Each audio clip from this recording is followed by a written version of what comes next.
है या पिता अपनी संतति के प्रति जो व्यक्त करता है वो क्या है? वो स्नेह है, वो ममता है, वो लगाव है, और प्रेम इन सबसे ऊपर है। इसलिए तो कहा प्रेम ब्रह्म दो एक है। माता पिता का ममत्व हो सकता है, संतति के प्रति स्नेह हो सकता है, लेकिन प्रेम तो आत्मा का परमात्मा के प्रति ही हो सकता है। और चूंकि वो ब्रह्म शब्दातीत है, इसलिए वो प्रेम भी शब्दातीत है। कहते हैं जो कभी आवे मिले शब्द तो 14 तबक करे रथ। कि यदि प्रेम को इस संसार में शब्दों से व्यक्त किया जा सकता है तो समझ लीजिए कि वह वो क्षण होगा जिस क्षण ये संसार लय को प्राप्त हो जाएगा। अर्थात ये असंभव जैसी बात है। इतना तो कहा जा सकता है कि प्रेम किस तरह से हृदय में आए, अथवा प्रेम के आने के बाद की अवस्था के विषय में भी थोड़ा बहुत वर्णन किया जा सकता है, लेकिन पूर्ण रूप से प्रेम का वर्णन कर पाना संभव नहीं है। प्रेम से पहले की स्थिति बताई जा सकती है, लेकिन वास्तविक प्रेम के विषय में वर्णन कर पाना संभव नहीं है। ये परिक्रमा की वाणी है। परिक्रमा ग्रंथ का पहला प्रकरण है, और पहला प्रकरण प्रारंभ करने से पहले एक पंक्ति कही गई है कि श्री किताब इलाही दुल्हिन अर्श अजीम की, और आगे कहा गया इश्क का प्रकरण। परिक्रमा ग्रंथ का तात्पर्य क्या है? हम परिक्रमा को क्या कहते हैं? ये राज्य का हृदय है, हृदय परिक्रमा। और प्रेम किसका विषय है? बुद्धि का, मस्तिष्क का, मन का, इंद्रियों का। किसका विषय है? प्रेम भी हृदय का ही विषय है।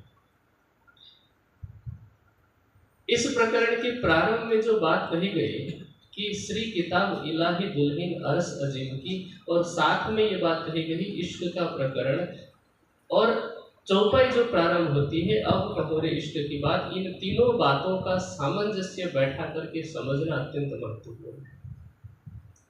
चूंकि परिक्रमा को हृदय कहा गया है, प्रारंभ के 5 प्रकरण प्रेम से संबंधित है। हमने इस संध्याकालीन कार्यक्रम के प्रारंभ में भी एक प्रकरण सुना था बुद्ध जी के द्वारा कि अब कहोरे इश्क की बात, इसी का गायन हमने सुना था। फिर प्रेम दिखाऊं तुमको साथ जी, हमने उन 5 प्रकरणों का एक बार नहीं अनेकों बार गायन सुना है। चौपाई के शब्दार्थ को भी हम समझते हैं, लेकिन ये बात शायद समझते नहीं या फिर प्रयास नहीं करते कि आगे तो बात परमधाम की हो रही है, गिनती की बात हो रही है, लंबाई चौड़ाई की बात हो रही है, फिर पहले प्रेम की बात कहाँ से आ गई? स्वामी जी ये बात बार बार कहा करते हैं कि चितवनी बुद्धि का विषय नहीं है, चितवनी गिनती का विषय नहीं है। यहाँ पर सुंदर शास्त्र में बहुत सारे चर्चनी के जानकार हैं, और ऐसे वैसे जानकार नहीं, मूर्धन्य विद्वान हैं जिनको शायद संपूर्ण गिनती उंगलियों पर होगी। और एक वृत्त की मैं बात नहीं कर रहा हूँ, चाहे वो श्री लालदास जी की वृत्त हो, युगलदास जी की हो, जवाहर दास जी की हो, सभी वृत्त शायद कंठस्थ होंगे।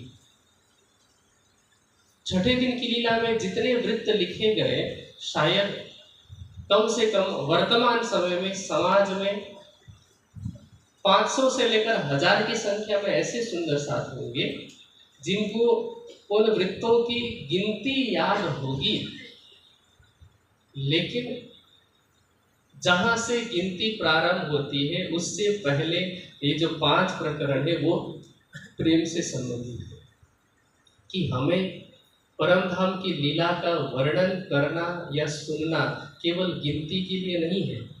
और जो कहा गया कि श्री किताब इलाही दुल्हिन अर्श अजीम की, ये कौन सी किताब है? दुल्हिन का तात्पर्य क्या होता है? जिस स्त्री का विवाह हुआ है उसे दुल्हन कहते हैं।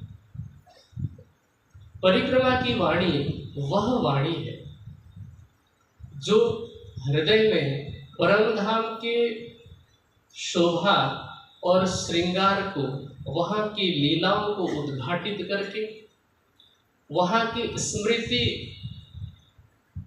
का पुनरुत्थान करके, जिस स्मृति को हम विस्मृत कर चुके हैं उसे पुनः जागृत करके हमारे हृदय में वह प्रेम उद्घाटित करने वाली वाणी है।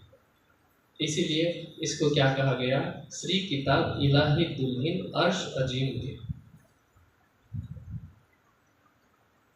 लेकिन जब हम परिक्रमा की बात करते हैं तो साधारण सुंदर साहब क्या सोचता है कि ये तो गिनती वाली बात है, इतनी सीढ़ियाँ हैं, इतने थंब हैं, इतने कमरे हैं, इतने भोम हैं, इतने झूले हैं, इतने हिंडोले हैं, इस दिशा में इतनी प्रकार की परिक्रमा है, इतने रंग है, और उस गिनती में हमारी बुद्धि भ्रमित हो जाती है।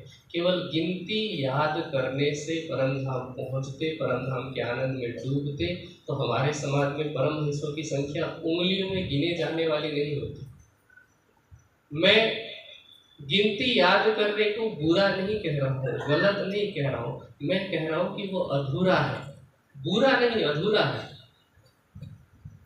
अधूरा इसलिए क्योंकि परमधाम की चितवनी अथवा परमधाम का प्रेम बुद्धि परक नहीं है। ब्रह्म को यदि बुद्धि से पाया जाना संभव होता तो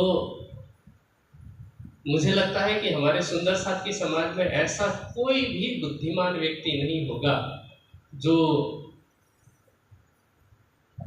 आज तक दुनिया में बड़े बड़े पंडित हुए उनको चुनौती दे सके। लेकिन चूंकि ब्रह्म बुद्धि से परे है, शब्दों से परे है, हम कह रहे हैं इष्ट शब्दातीत, साक्षात ब्रह्म भी शब्दातीत है, इसीलिए उसको बुद्धि से पाया जाना संभव नहीं है, बुद्धि से जानना भी संभव नहीं है। तभी